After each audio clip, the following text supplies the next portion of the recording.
Hello, Hello, hello everyone. everyone. Yeah, here we are in another live stream for Blender add-on coding. We're here with, of course, Imaginer and also Matt. And thanks, Matt, a lot for all the production work. I know it's a lot of stuff, so Yes, thanks a thank lot you. for that. Yeah. So yeah, here we go. We were last day, like a few days ago, we were working on this component that uh, we have been developing, the scene preview camera component, and we got it to like a nice point where first thing we created the basic component, so we can export the component as the Hubs client is gonna consume it, using the pre-export and post-export hooks. Then the second day, the last day, the previous day, we added Gizmo to the component. So we did that using the create Gizmo and update Gizmo methods that the parent class Hubs component provides. And we also created a custom component, like a specific camera, a custom Gizmo, a specific preview camera Gizmo, that now it shows and it follows the object where the scene preview camera component is attached. So that seems to be working fine. And then we wanted to, the next thing that we wanted to do is replicate this functionality that Spoke has, which is that you can take a render of the scene that you can later use for to well, that render in the case of Spoke is used as the scene preview whenever you go to the scenes chooser. So you have like this. You can go to preferences, change the scene, and then you have all these scene like a grid with all the different scenes that you can choose from, and those images that you see there are actually the screenshots that Spoke is taking from the camera preview perspective. And if you upload the scene from as a Blender file, as a GLTF, then you have to upload it manually. And and usually what you have to do is just take a screenshot and then upload it. So with this, then you can save that step, and you can just take the preview from the preview camera perspective right away, and then upload it when you upload the scene. So that's kind of useful, and also it will help us to get a little bit deeper into Blender Python development and learn about another thing, which is the operators. Um, yeah, so well, let's jump into it. So, well, first maybe we can take a look to the operators and what an operator is. So this is the Blender Python API docs for 3.5.1. Um, you can find that probably easily if you just look for Blender Python API. It's probably the first thing that you will get the result. And operators are so this is the way the Blender uses to execute any like operations or tasks. So anything that you do on the Blender inside Blender, then it's basically an operator. Every time you click on a button, um, every time you use a shortcut like translate, rotate, all of that is an operator. Maybe we can take a quick look, see um, all the operators. Um, if you go to preferences and enable, today my computer is working faster, so I think this is going to be more pleasant. So there was this thing. Where was it? Do you remember? Ah, yeah, developer extras here. So you have this button here, this check, and if you check it, then you can click on F3, or if you are on macOS function F3, and then you will see a list of all the operators um, that Blender has registered. So, for example, we can take a look at translate or move. Yeah, it's actually called move publicly, but internally you see that it's transform.translate. That's the ID of the operator, and then move is just the string that they use to. And then if you hover on that, you can even see that it's like BPI ops transform dot translate. So that's also how can you call the operator. So if we use that operator, you will see that what we are doing. Oh, I didn't have anything selected. Um, but if we go there and click on an operator, you see that what we are doing is basically like executing that operator, which is what will you will do if you click on G, for example. So that's exactly the same. This is you are using the same operator under the hood, but then there's two different ways of accessing it. One is through like executing the actual operator code, or you can the operator method call, or you can use a shortcut that's that internally for you. There is even another way of doing that, which is like you can see here if you hover, you see bpi.ops.transform.translate. So if you go to scripting, and I think I already forgot that in bpi dot ops dot transform dot translate. Uh, oh wait, no. So that was. That should be good, but you need arguments Oh for yeah, that. And that's also probably going to be calling the execute function, so it's just going to move it immediately. yeah, That's that's true. something Yeah, else we should probably cover with operators. yeah. So well, that's a good way of Like if, introducing the different types of operators that like gets mm-hmm, into that a little bit. So if we look into the documentation, then we see that, well, first you have a simple operator, which is an execute, which basically execute just calls and it's like a one-shot execution of the operator. So you just do whatever. You can see here that this prints in the console a message, and then just returns finished, so the operator is done. So that this does something like in a specific one specific thing, and then exits. Um, then you can also, instead of calling execute, you can also invoke the operator. And invoking the operator means that that operator is gonna be called with some with an event object which contains a few different things, among them the mouse position on the screen, for example. So you get that input, and then you can call execute, and with execute, then you can do whatever with the coordinates, like for example, move the object around based on the coordinates, and then you can call finish when you are done.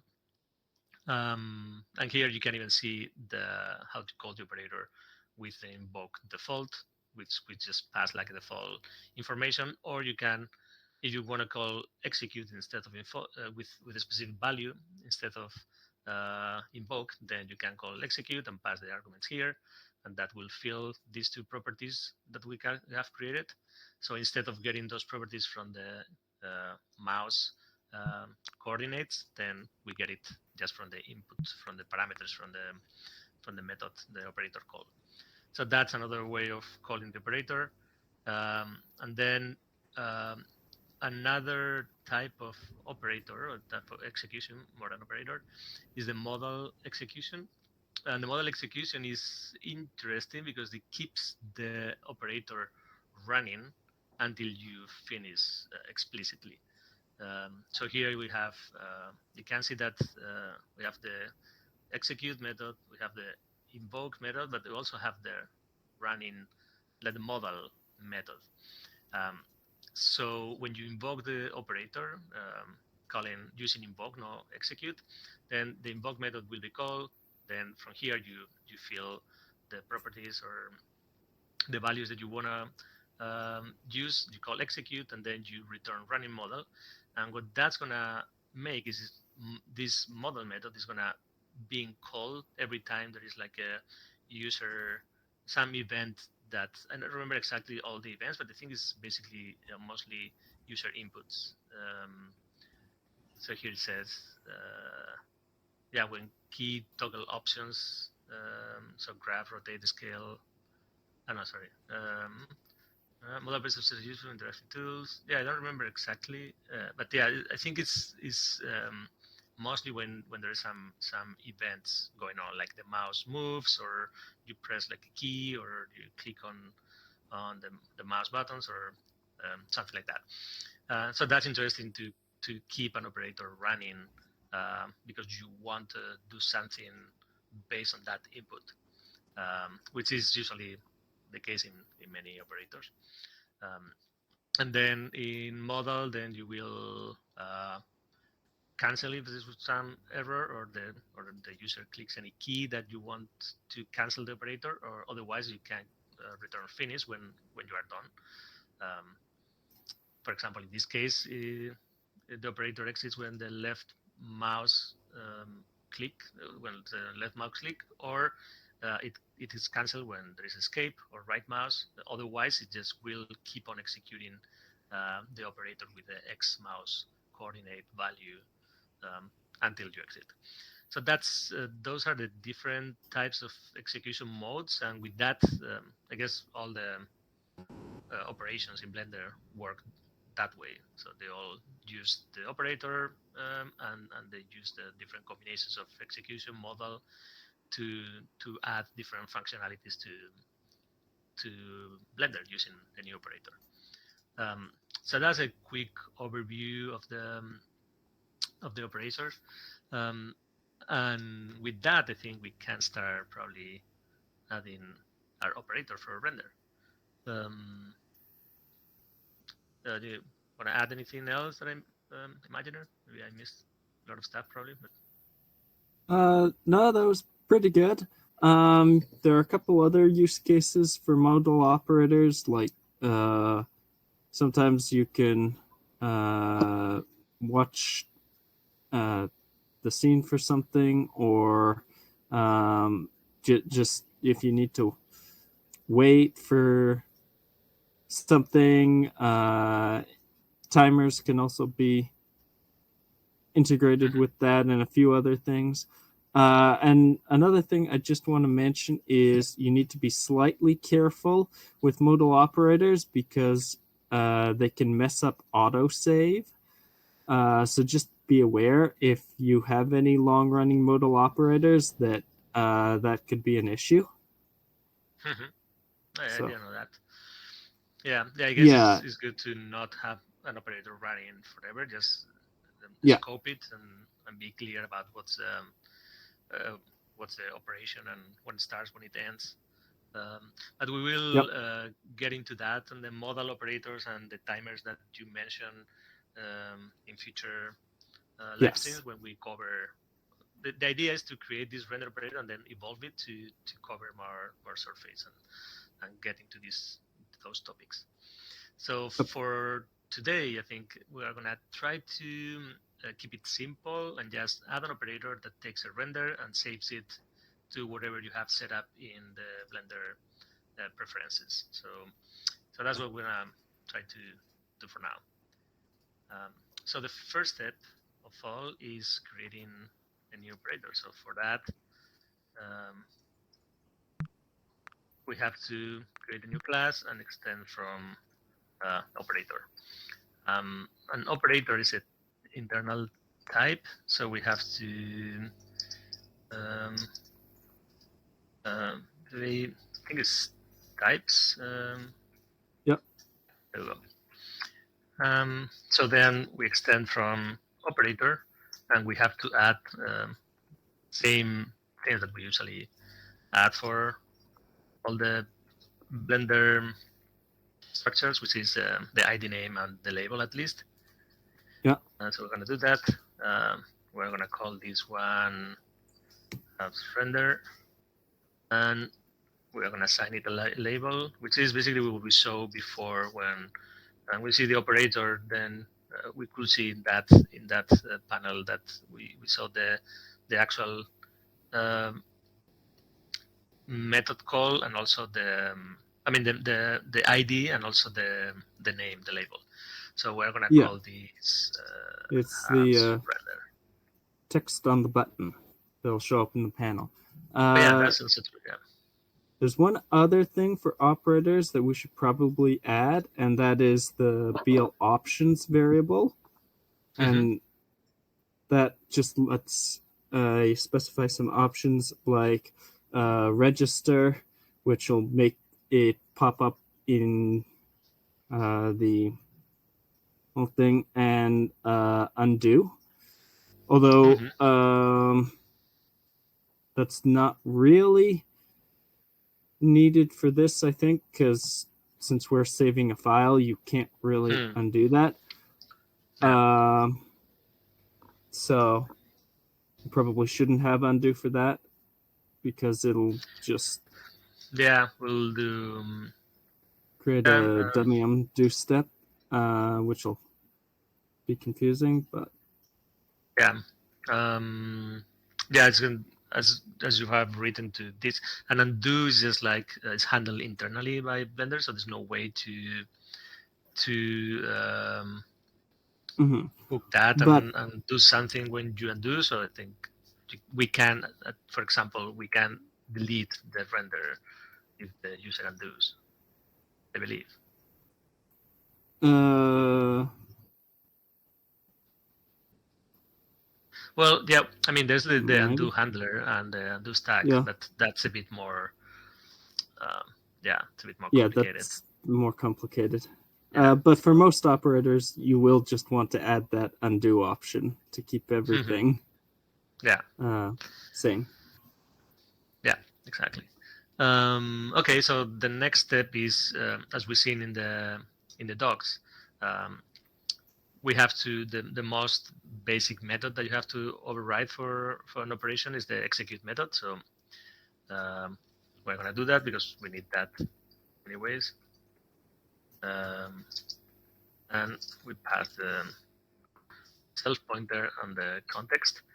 Um, okay, so the first thing that we need to do when we execute, so this is basically what this is gonna do is just take a render using the already existing render operator. So the most basic thing that we could do is just call that operator. So let's do that.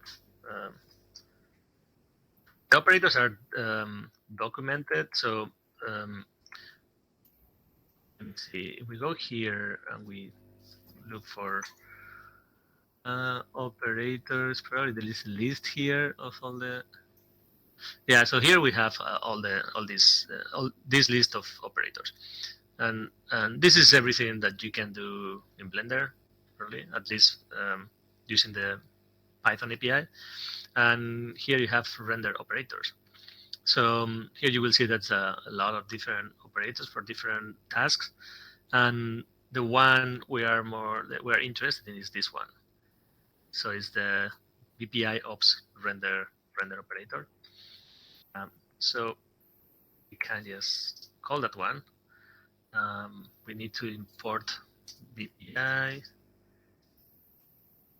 okay, and and then as we have seen in the documentation, we want to call it using invoke default because that will add some contextual information. Probably that operator needs to be used as invoke.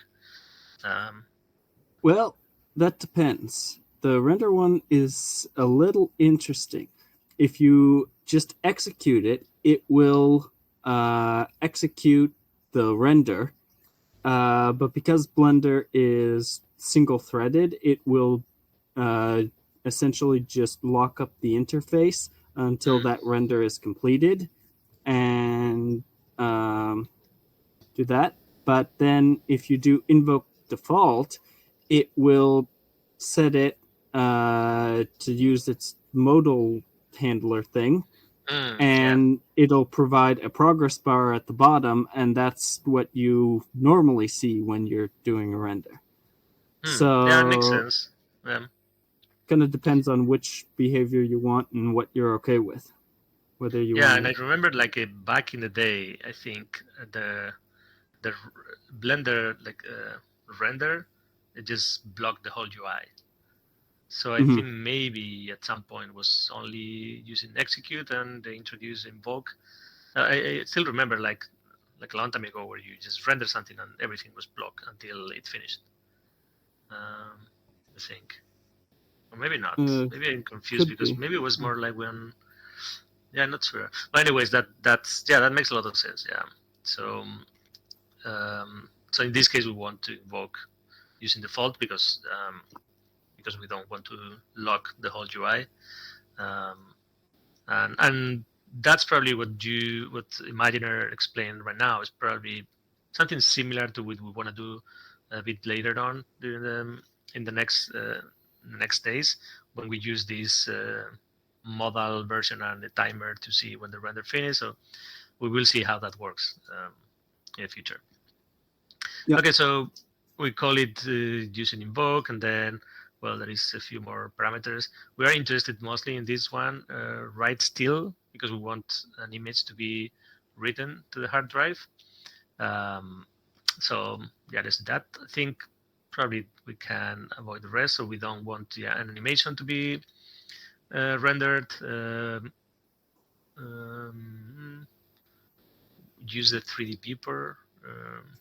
I'm not exactly what is this, but yeah, I think we are okay with using the write still. So we're gonna use that write still true, and then as we don't want to run it as a model, then we have to return finished, and that's I think that's the most basic version of this. So it's just called render, and this will take a render using the default camera in the scene. So this is basically the same as calling render or executing a render from the Blender um, options. Or so this is not what we want, but it will work. So the next thing that we need to do to make this a bit more useful is to actually um, set up the render as we want. And for that, we have to do a few different things. We have to create um, a camera, and we have to use that camera as a default camera, and then place the camera correctly based on our preview camera transform, and then we will override a few render parameters that we want, like for example the resolution, and and that's probably that that's gonna create the render that we're looking for. So let's start with creating a camera. Um, yeah, so first we're gonna add like a camera data. I added this global. We will see why later, but well, for now we're gonna add it as a global. So the first thing is camera data. Camera data is the information that's attached to the camera object, and that holds a lot of different information, and that's the information that you can see in the camera panel. Um, I can show. Yeah, so you click on the camera, then you will see that there is like the object panel, and there's the object information, object properties, and then you have this camera panel, which is the holds the camera data. So we want to set or to customize this information here. So for that, we need to create the camera data and then attach that to a camera object. So the first thing is camera data, and I think in Blender, every object that you can create or you have to create, you have to do it through the new methods that are exposed. Um, so here we go to data cameras and we create new, and we are gonna call it temp apps camera data. This is something that we are gonna create and delete right after. So it's not gonna be long lived. Then we keep on adding a few more things. So inside the camera data, we have to set a type. Um, There's a few different camera types that you can also check in the camera data inside Blender. So you have like the perspective camera, you have like the orthographic camera, and you have another type, which I believe is the one that we are using in the Reflection Pro, which is like an AQ Rect Yeah, camera. panoramic, I think. Yeah, panoramic. Yeah, so panorama type is right. Yeah, so we have like a panoramic camera. So so in this case, we want perspective. Um, so we set that, and we have to set like a clip start and clip end. In this case, I'm just gonna set the same values as we're using in Spoke, um, which is 0.1 and 2000. And then we need to set the lens unit as fob and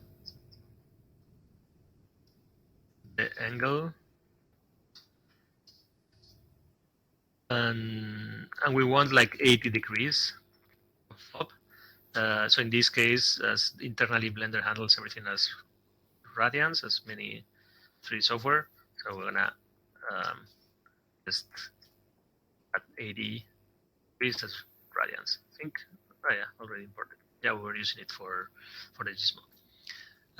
So now with that, we have the camera data set, and now we have to create a camera object.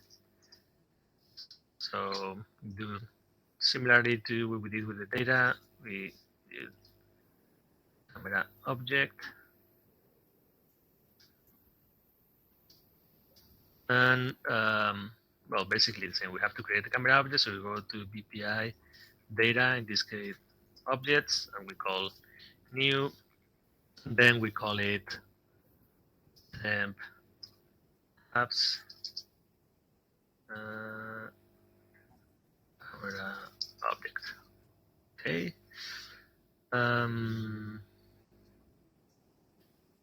Okay, so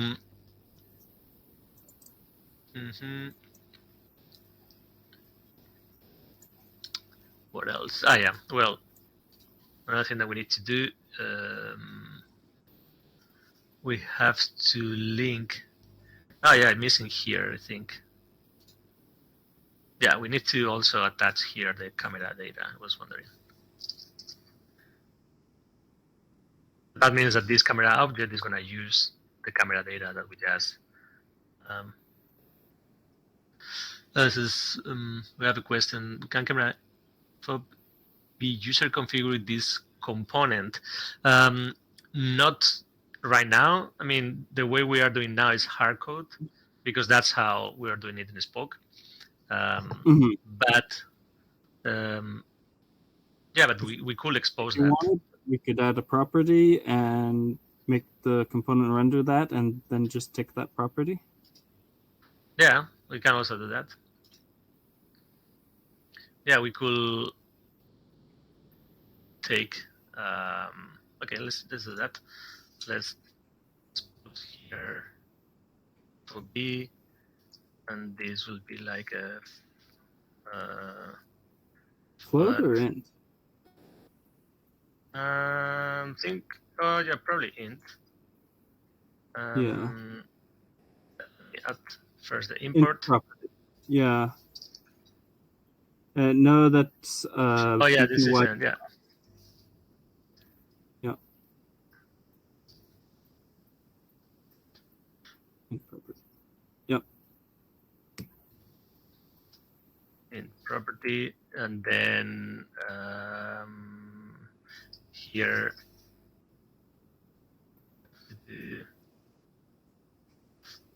Copy and Paul can keep it simple default.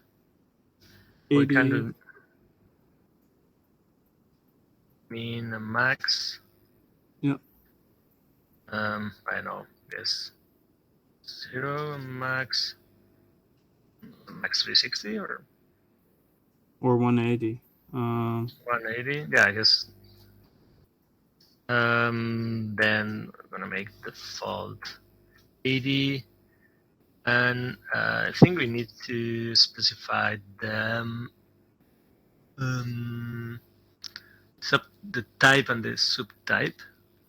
And I never remember this. I think maybe Angle, I think, for the type. yeah, I Or think it was yeah, like here. So this is subtype angle. so angle. Yeah, Does angle require float? I don't think so. I don't think so. I think Yeah. that just will specify a little degrees sign in the interface, so it makes Mhm. it look nice. Okay, so And now maybe we have yep. yeah, and it should also store it in radians, so um, Mm. we won't It's need not to by do the. default always stored in radians. No, because an int property by default, it unless you specify the subtype, it'll just store the int. But because it knows it's supposed to be an angle, then I believe it automatically stores it in radians. Oh yeah, because it's an int. Yeah, So we should be able to.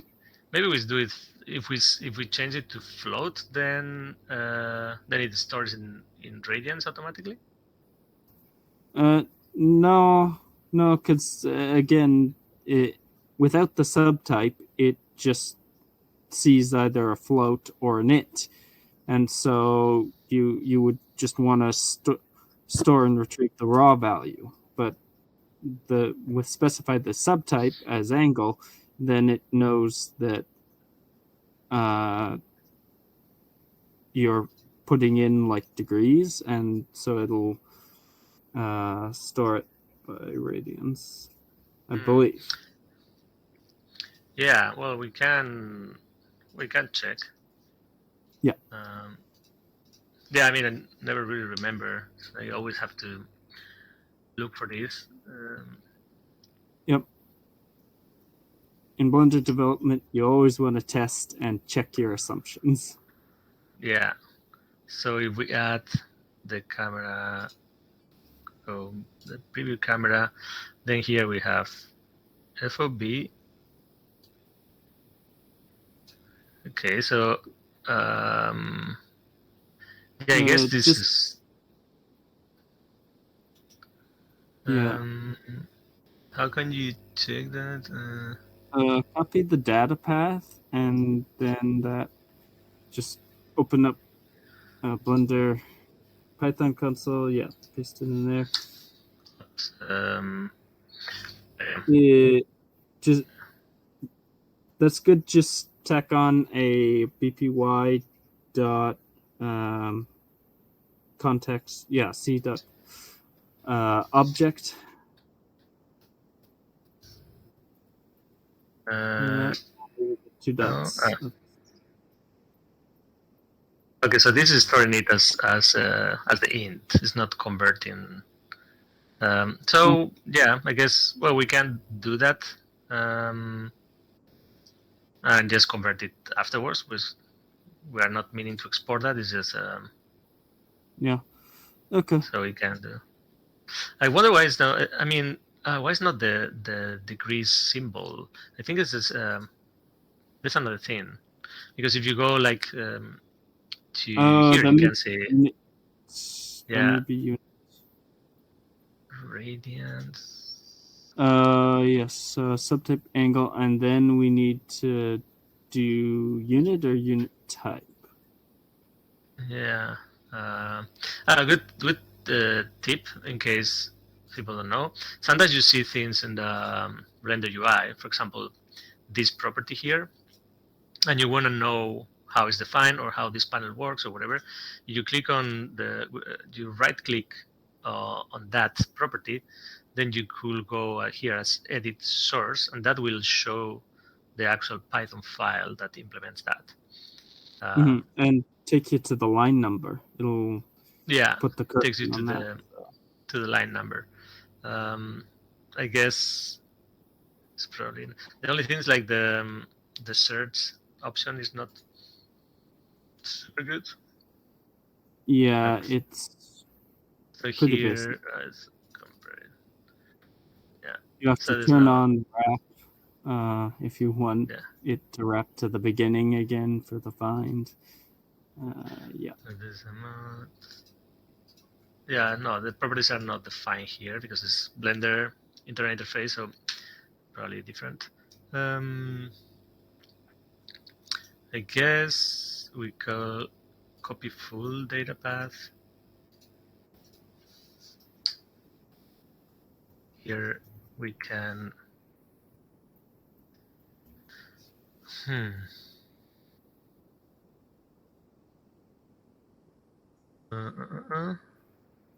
Yeah, no, I don't remember how can you. It's XYZ. I don't remember. What's a way of? Let me see. Angle, angle. Subtype precision 2. Yeah, I wonder if it's because it's not a float. Yeah, that's it. Needs to be Yeah. float and then set the unit to Okay. uh, Yeah. rotation, maybe. Yeah. Let's see the units: length, velocity. I think maybe the default is. Let's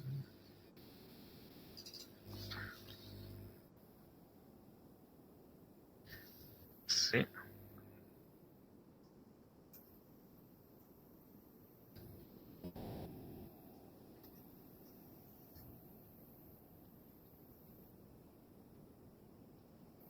So now we should see it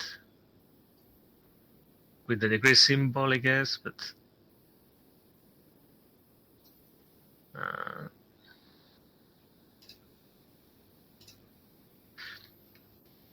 Oh, yeah, actually, now it's in radians. So actually, you define it as a float. By default is radians. Hmm. So Mm, right. Well, yeah,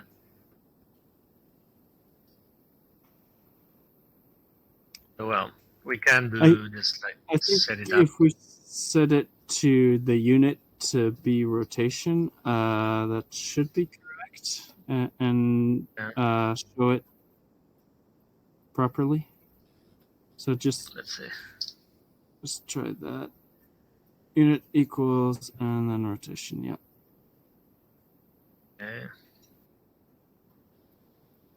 Yeah, with this is just unless you are doing Blender coding every single day, I guess what you have to do is just need to look in the docs and see what are the types and Yeah.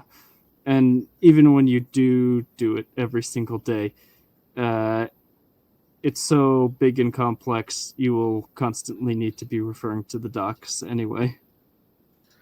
Okay, so why? 80 Why is degrees.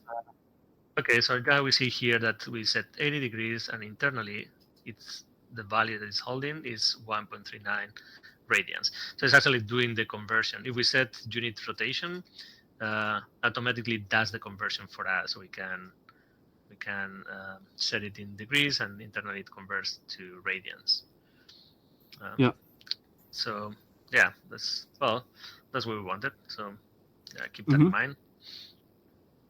Um, Okay, so now we can set up the FOB, but well, still we have to set the that value in the operator when we execute it. But for now, we're gonna continue with this, and then when we add Yeah. the operator to the interface, then we can add that. Well, Um, I think you can just copy that property definition to the operator, and then just uh, use it with self. let me see. Yeah, for now, you mean? Yeah. Well, yeah. Yeah, No, yeah, I was planning to do that later, but yeah, we can do it now. So now we just can just, instead of doing this, then we can self and FOB. yeah. So this, well, later we're gonna wire that. For now, it is just accessing something that is not set, but we will do that later. Um, so now that we have that customized, then we can continue setting up the camera object. So now, what's the next thing that we need to do? Now we need to link the camera to the scene, so it shows in the scene, because otherwise it's like a camera object that we create, but this is not really the scene.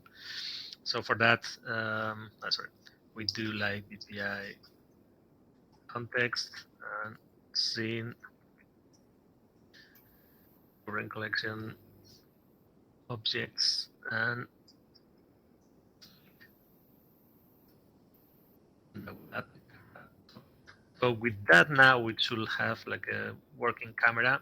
So when we call the operator execute method, this will create the camera and add it to mhm. the to recurrent active collection Yeah, in the current scene. in the current scene. Exactly. Okay, so yeah, that's okay. And the next thing that we need to do is to override a few of the options that we need to set up. Um, so for that, we're gonna use like a specific way that we are doing things. If you take a look at the reflection probe operator, then you will see that basically we need to do the same. In that operator, we are setting a few overrides. In that case, we are using cycles specifically, or um, using a specific file format, HDR, because it's a reflection probe. In this case, we don't need to do all of that, but we are going to use the same code.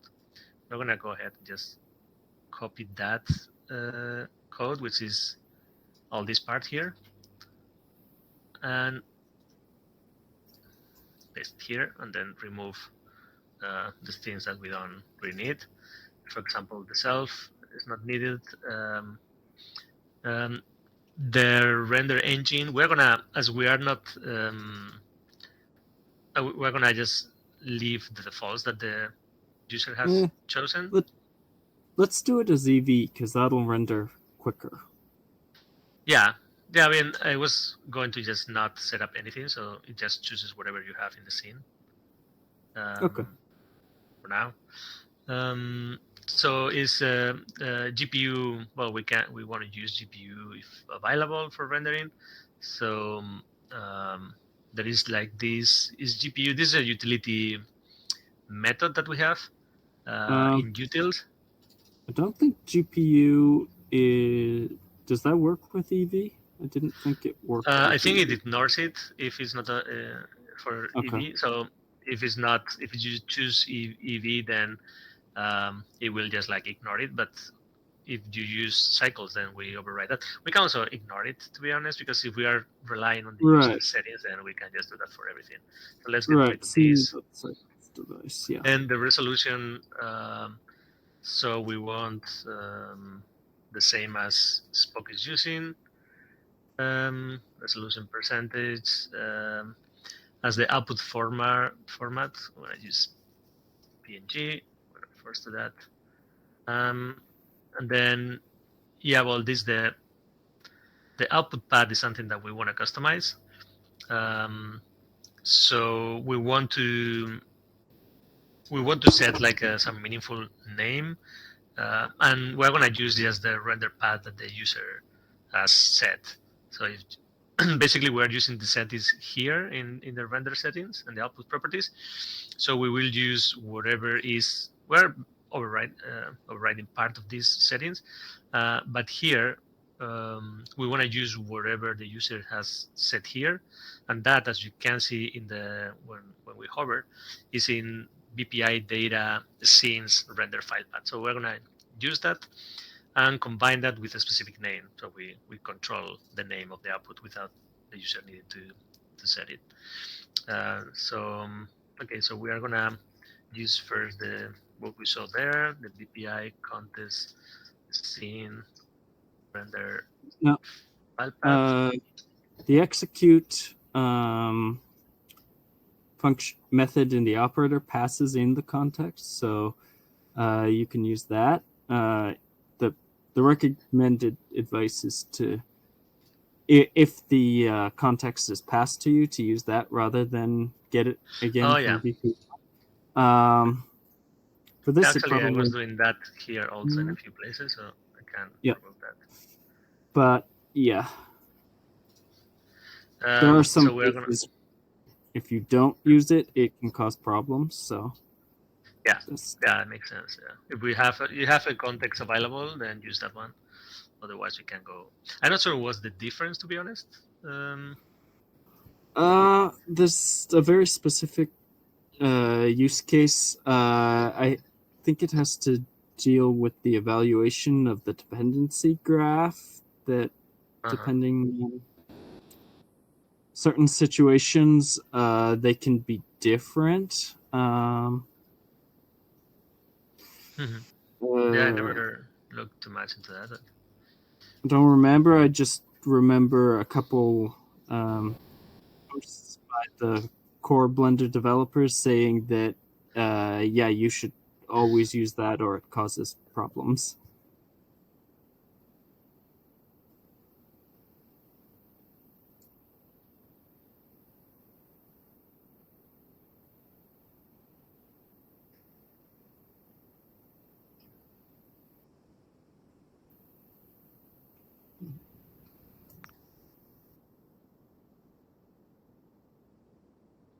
I'm back.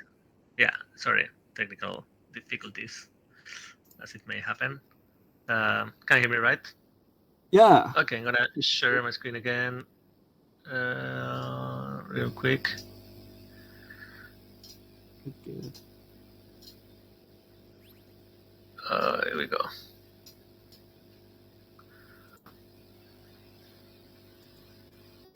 Oh, yeah. Okay, back on track. Yeah, so yeah, well, there was like explanation for that, and we can continue.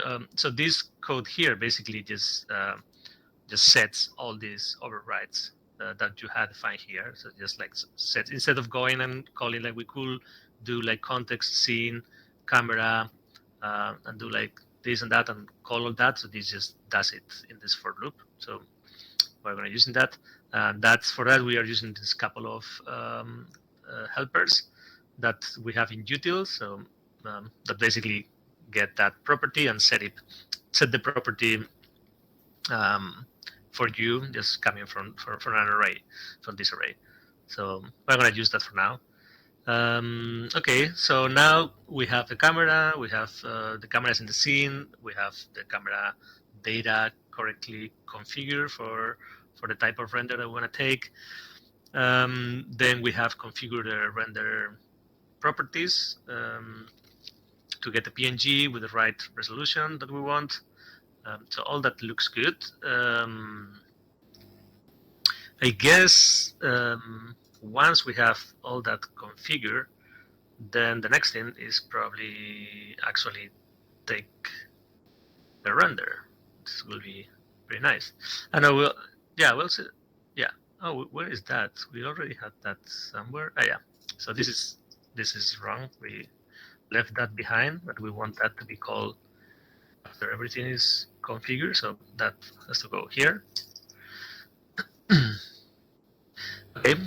So yeah, now we will be taking a render, and that render will have the configuration that we want.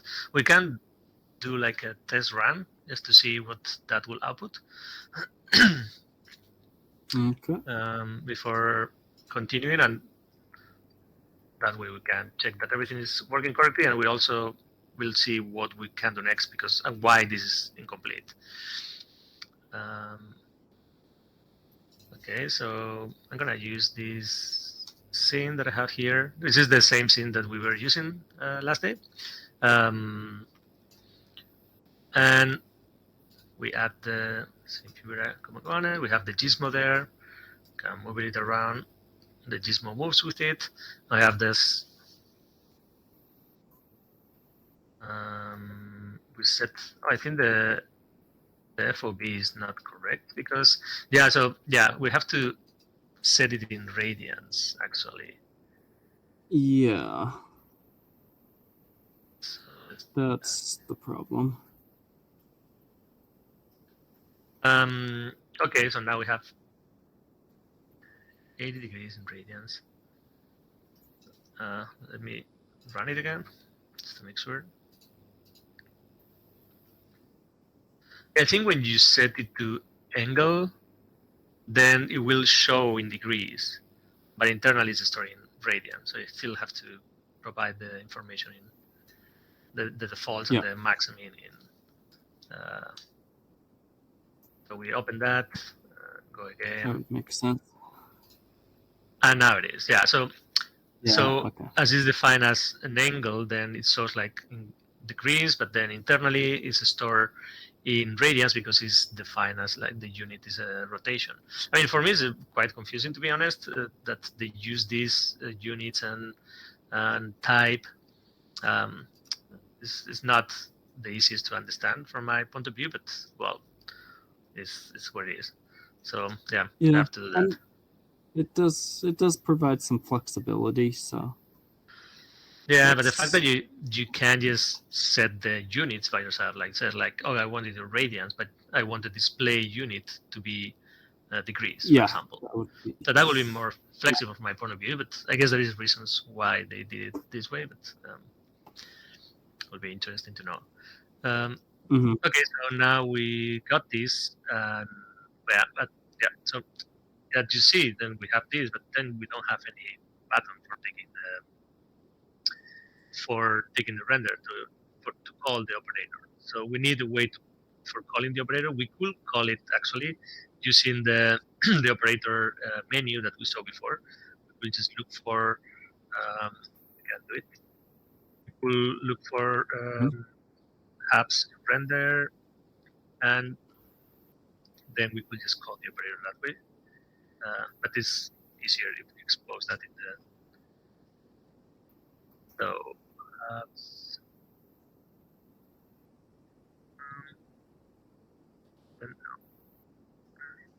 it's not. Another thing that we are missing, and that's a good example. It's good to try to see what we are missing on the way. So okay, so we have an operator, but Blender doesn't know what to do with that because it's just a class definition somewhere in the file. But you need to register that class so Blender can actually like create all the internal structures. For example, add that operator to the available operators, add them to the menus, etc. So that's the important part that we have missed. And the way to do that is to implement this class method exposed in the hubs component parent class.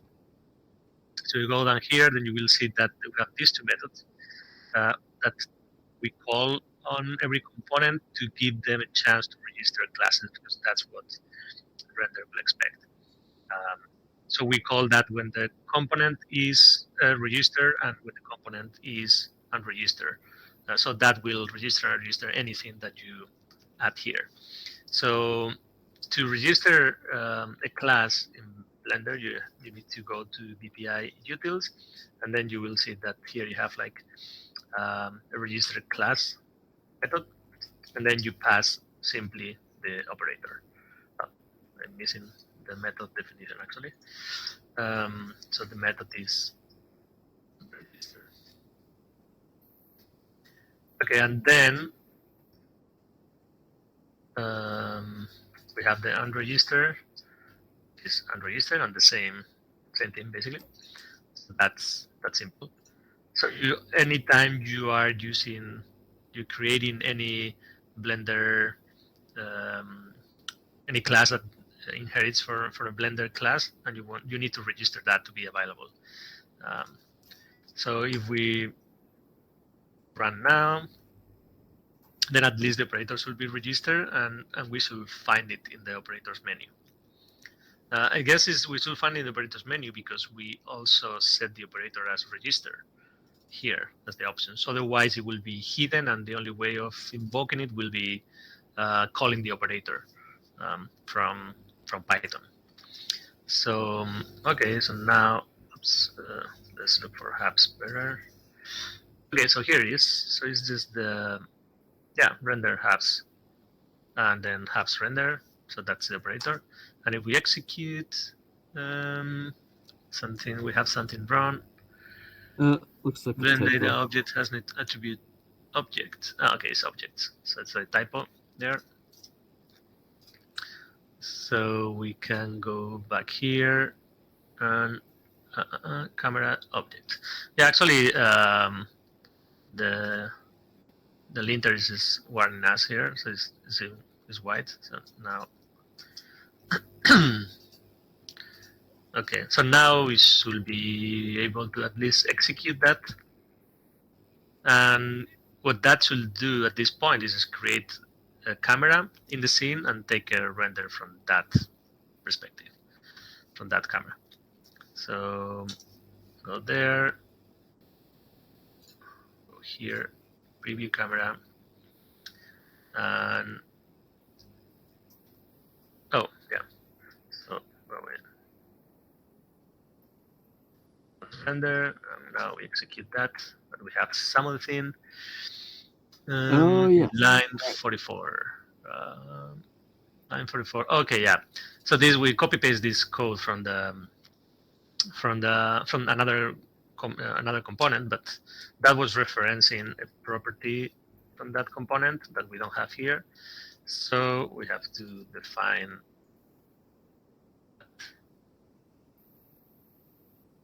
Yeah, I have to define that one, and now we should be able to execute it. Everything goes good.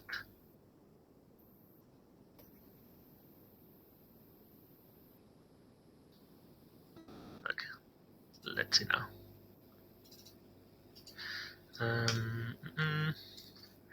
Render and not yet.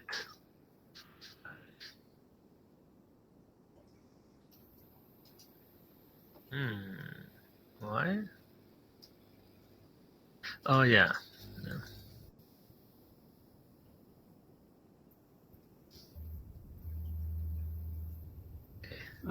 yes. Okay.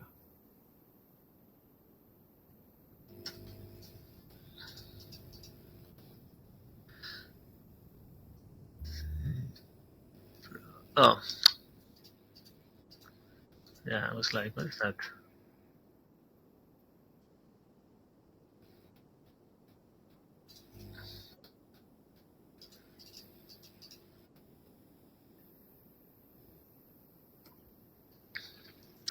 Okay, and now I think that should work.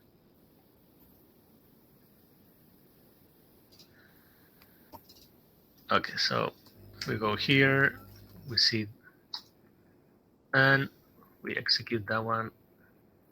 Thinking a bit, but we saw briefly that the render progress bar was there, and then we can see here that it's like a temp camera, which is the camera that we created. And actually, the camera is there. It's using the default transforms, and it's pointing upwards. And yeah, so the render probably was not great, but yeah, at least it works.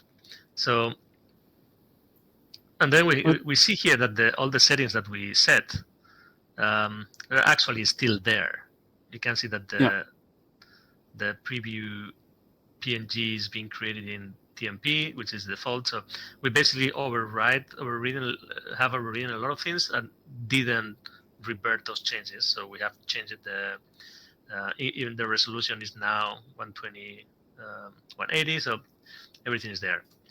So the next thing that we need to do is Let's see the image it took, just for fun. oh yeah, can do that.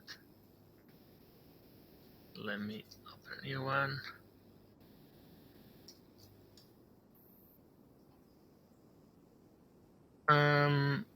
That's it's probably It's in temp.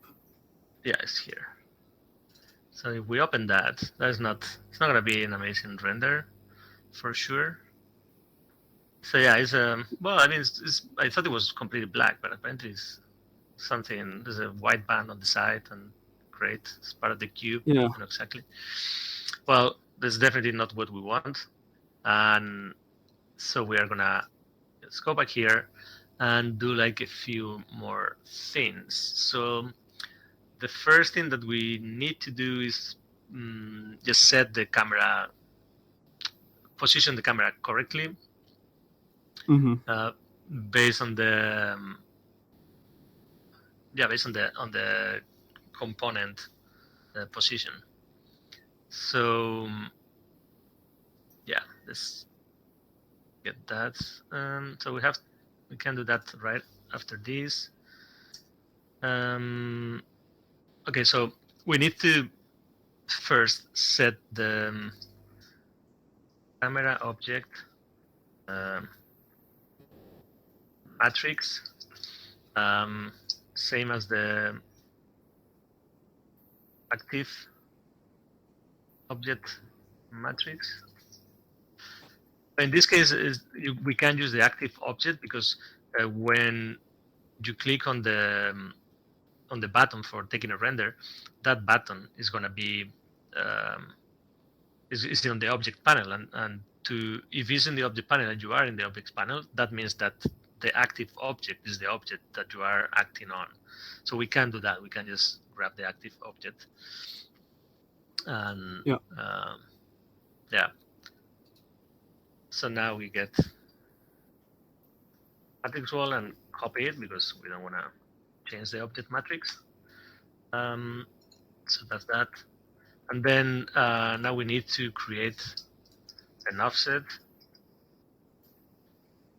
This is basically the same as we did for the gizmo the other day. In this case, we want to rotate 90 degrees. Well, don't we want to take the rotation of the object and then just rotate by 180? The same as we did for the gizmo? No, I think we don't want that because our gizmo was pointing to negative y, and the camera was in hubs. We needed to point, so we needed the camera in hubs points to positive set, so we needed to rotate 100. But in this case, when you add the camera, you add the camera in Blender.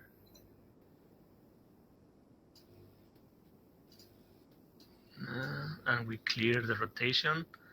This camera is pointing to negative set. Oh, okay, yeah. So we need to point. We need to is rotate it 90 degrees. Right. Yes.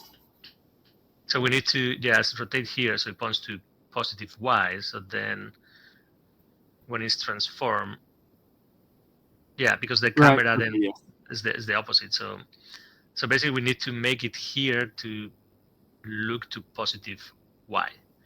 So then in hubs, it points to positive set, which is apparently what it needs.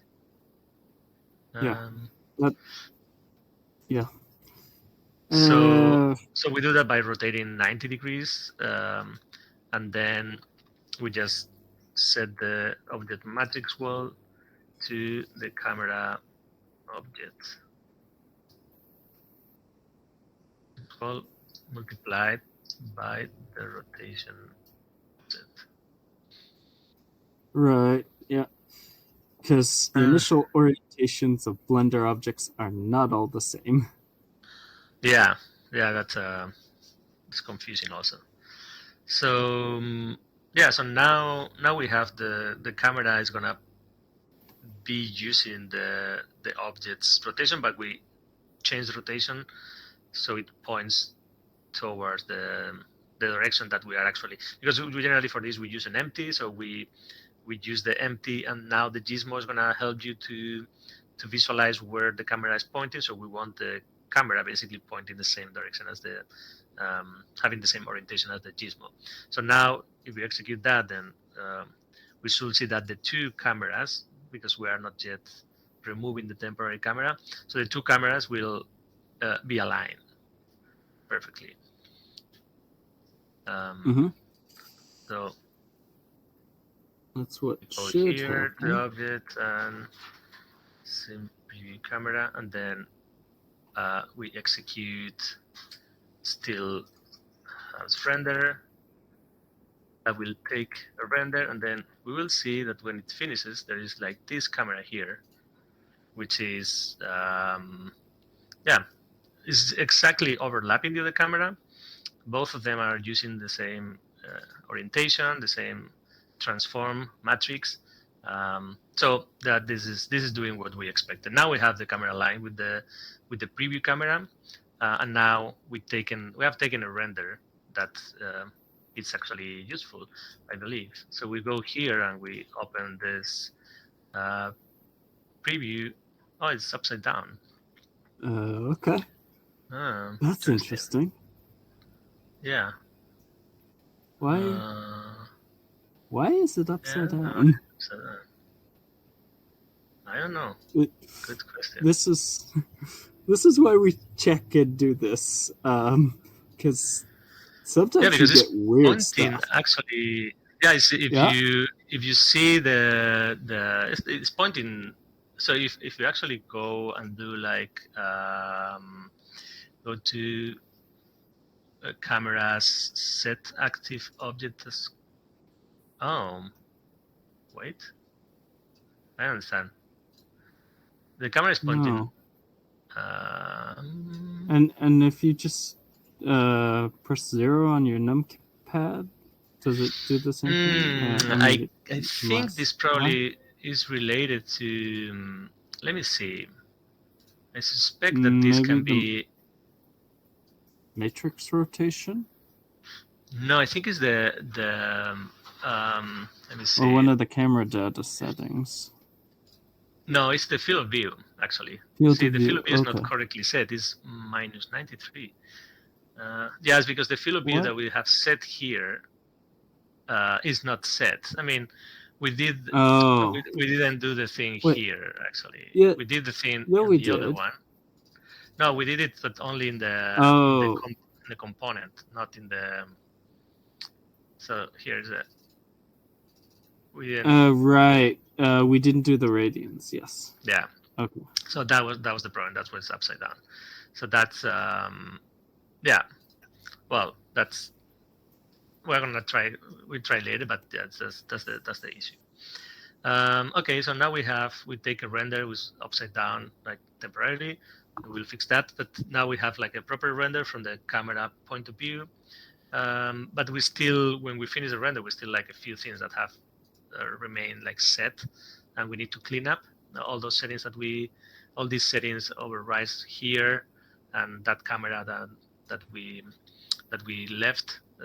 We have to clean up that. We don't want the scene to be polluted after taking a preview render. So now we have to do things after the render finishes.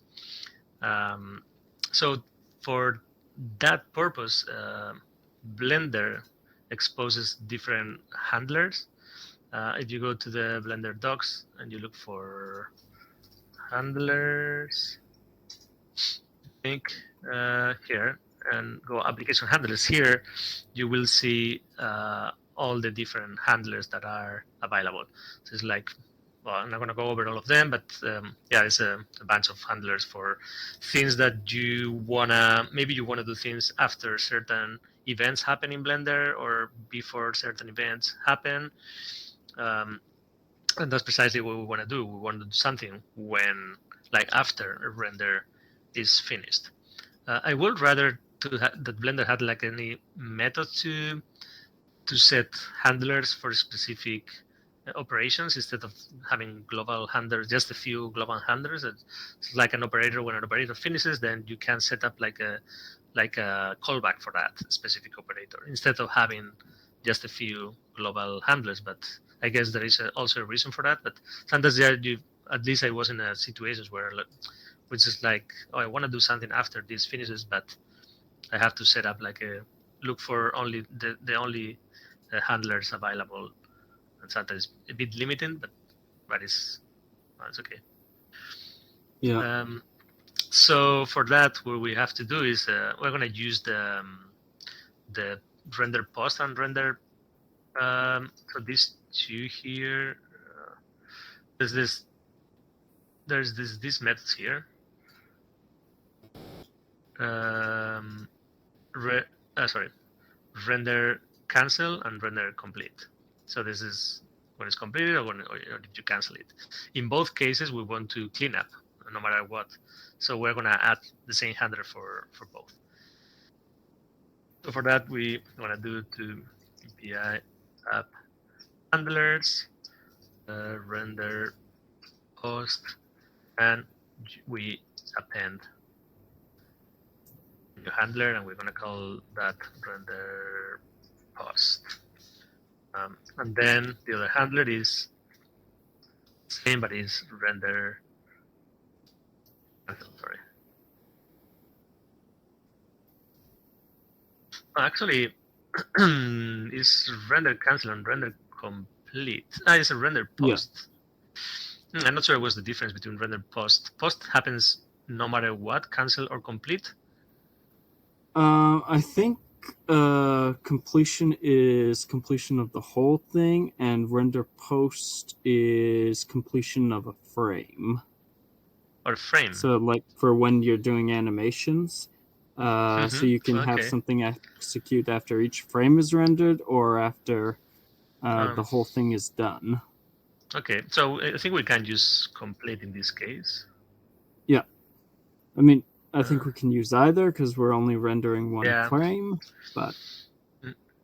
complete's So we're probably gonna better. set that there, and then we need to create like a global method that's gonna be called. Um, we if we created the okay, if we created the method inside the operator, I mean for experience that crashes because we are just executing and finishing the operator, and that internally frees the operator instance. So then when the render is complete and it tries to call the render post method from that instance, that's gonna crash. So in this case, we need to create it outside the render operator. So okay, render post, and this takes two parameters as depth graph scene, and so a few things that we wanna do here. The first one is unlink the camera and remove the data. So you don't have a context, so we use the global context.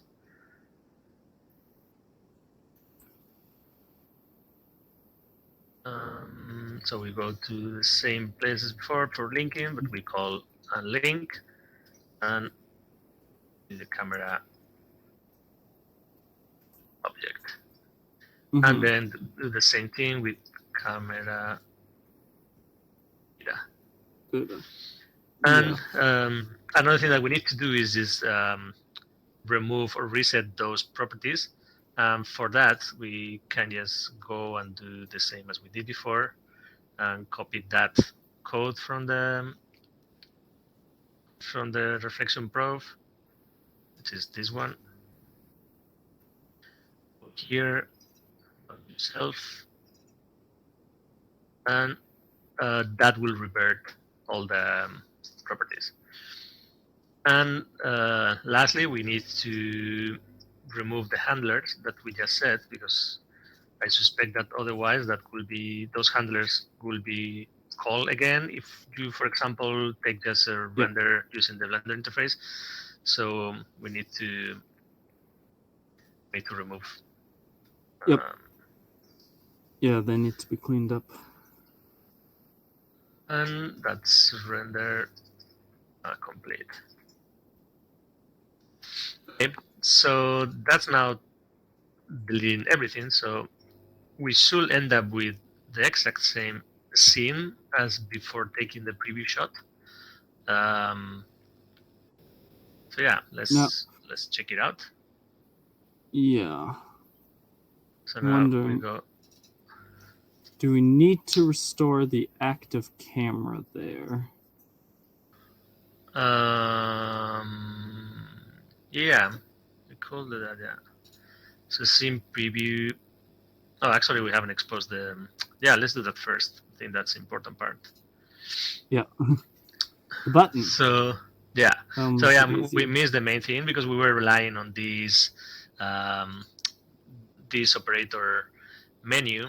But I mean, you can be doing that all the time, and it's more convenient to just like expose that in the visual way. So let's go ahead and add a button to the panel. So there is like a method from the Hubs component base class, um, which is called draw. This one that you can use to draw like whatever you want to draw in this in the panel that the component paints in the object panel, or on the different like uh, component panels, and you can use this. You can override this and just use it for adding any layout that you wanna add.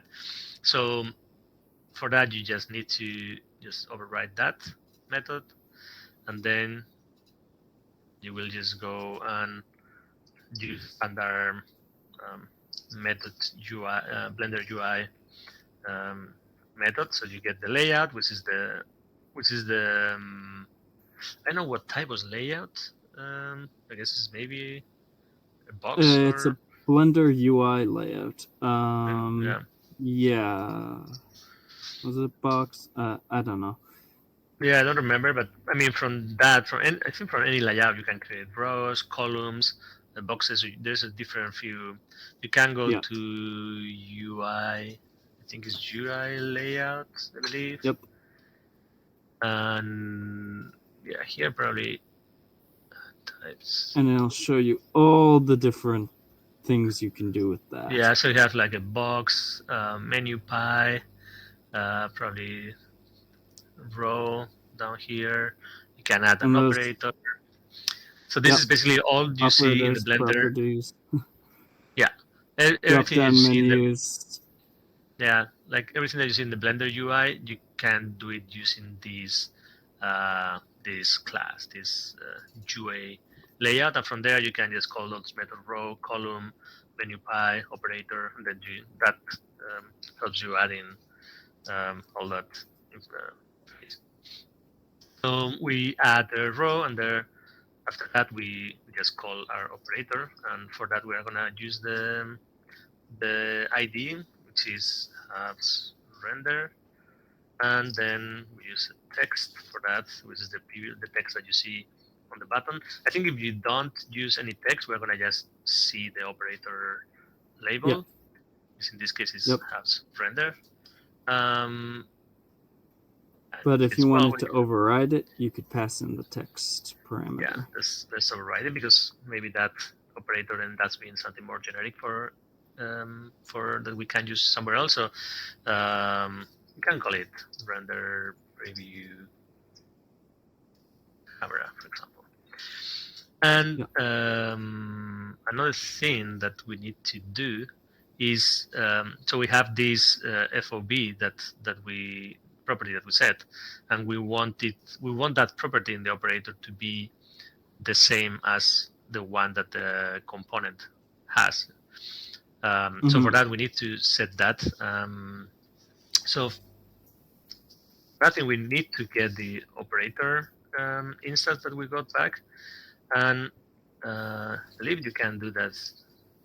Yeah. If I remember correctly, you can just access that the variable there and then assign the FOB from the component to the FOB of the operator, and that will add the button with the that will bind those two properties. Mm-hmm. So if we go So back to the the row.operator returns an operator properties instance, and then you can set all the properties of the operator there to whatever values you want. okay, so now we have the component, and now we have the button here, so that looks good. So Uh, let's However, we've try. lost the FO view.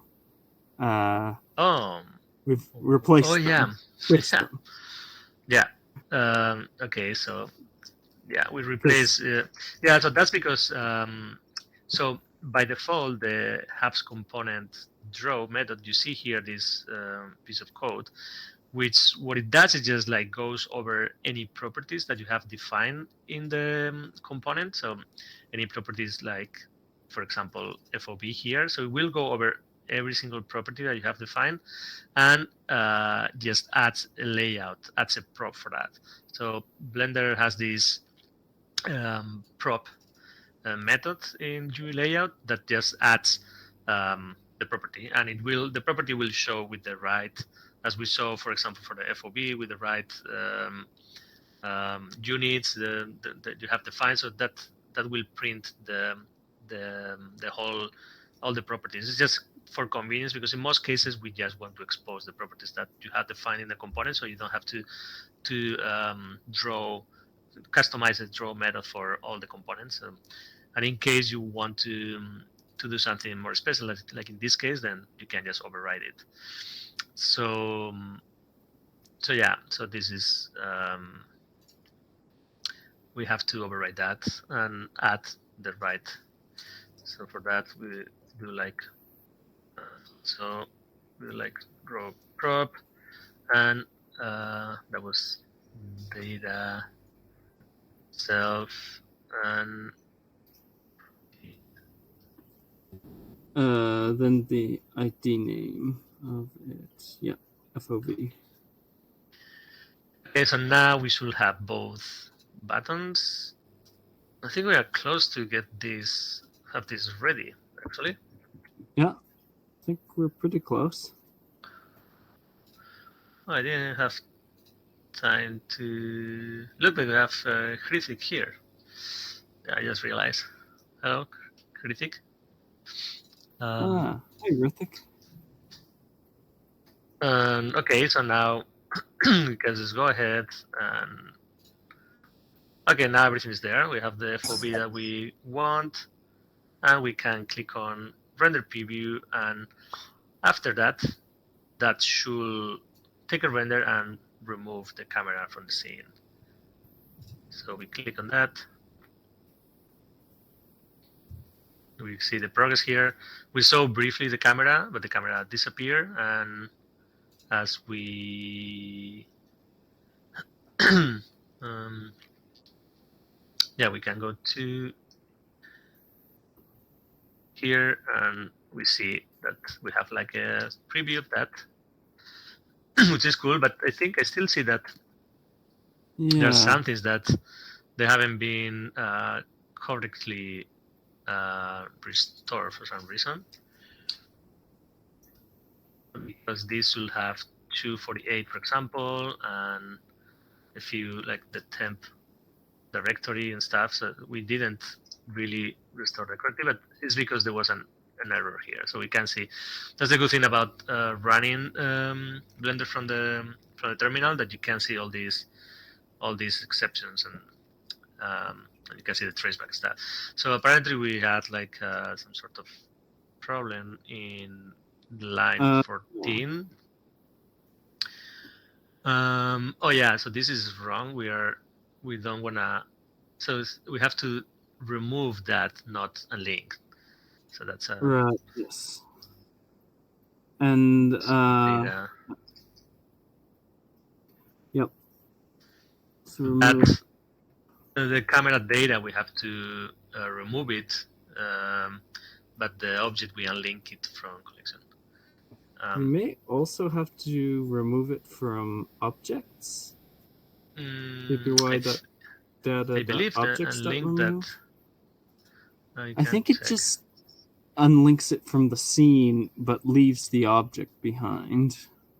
Yeah, can be. I don't remember right now. Yeah, because objects don't need to be in a scene. So let's check again. So now we view camera, we take the render. That's taking some time. Go, yeah, finished, and then here we can see that the settings went back, the directory was back to temp, so everything went back to the original state, which is what we want. Good. Regarding what you just mentioned, so go to objects. It doesn't seem to be the case. So apparently link also removes the the object. Okay. We can take a look at the docs. The docs are not super clear in many cases. It's like no, often it's better to just check directly in the console. So we go to object collection and link. Only that. Oh no, this is different. Yeah, no, sorry. That's different. What's the name? Collection objects. Objects and link. Collection. What's this one? Yeah, not super clear super about. Helpful. I would so just expect. Yep. Just go to the Python console in Blender and show bpy.data.objects. That'll tell us for sure.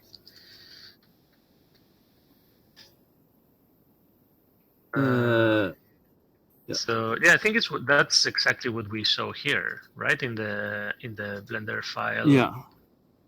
Okay, so they agree, so that's good then. Yeah, that's another confusing thing about the Blender API, the Python API from Blender. But yeah, apparently it removes the object from the collection, but also from the scene. Okay, so yeah, so that's basically it. I mean, there was a thing about the camera that you mentioned before that we want. Yeah, so just add in some other camera in the scene. Maybe add in 2 and just see if it goes back to the correct active camera. Yeah, no, I think probably not. So let's see. So the camera here. Move this camera away a little bit, and then we'll go back to our. It's one of those things. Blender may just handle it for us, or we may have to do it ourselves. Okay, so well, I mean, the thing is like, yeah. So, well, first thing we need to make this. So now, if we click 0, we will use this camera as the active camera. So we want to check is if after taking the render, the active camera keeps on being the same one. So let's take the render. It finishes, the camera is removed. Sometime soon. This is still rendering. Okay, that's done. And then if I click on 0, yeah, it goes back to the previous camera. I guess it goes back just because it's the only one left and falls back to that. So let's try if there are 2. I think Blender is gonna just handle this for us, but yeah. So, for example, let's set the active camera to the last one that we. Yeah. Okay. And now we take another render.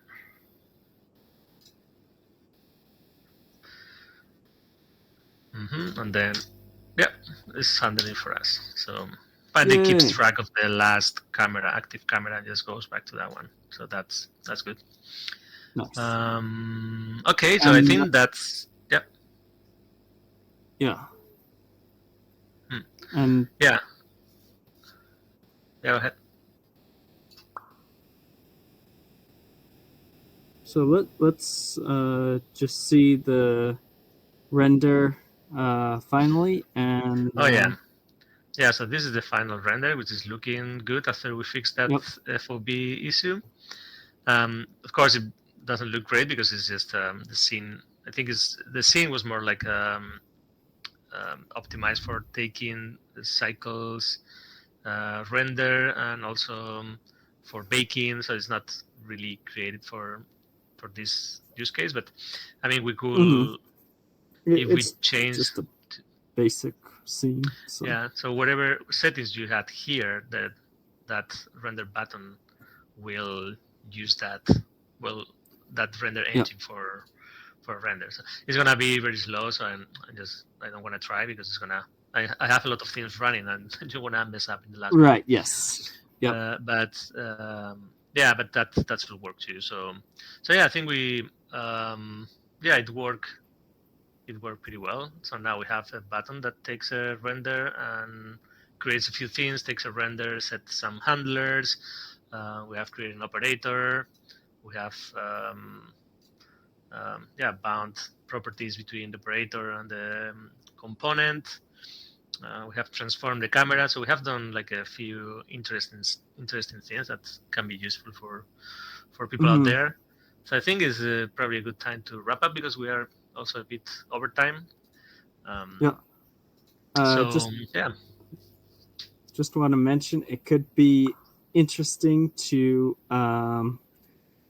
you could also add that to the pre-export handler Mm-hmm. or method that we have, and then just when you export the GLTF, it would take the screenshot, just like what happens with Spoke. But that's just Mm-hmm. could add it to the pre-export thing, just a call to bpy.ops.render.hubs and that's all you need. And then it would just automatically take the render. Yeah. And can use that take and then use that to upload it to the Spoke preview image when you upload a GLTF, and that can be useful. I'm gonna commit this, so I'm using the same branch as we have been using since the beginning, and just adding a commit for every live stream. So this is gonna be um, I'm gonna push a commit for all these that we have been working on, and I will share Good, that good. in the live stream description in YouTube and also in the Blender add-on channel, so you can follow.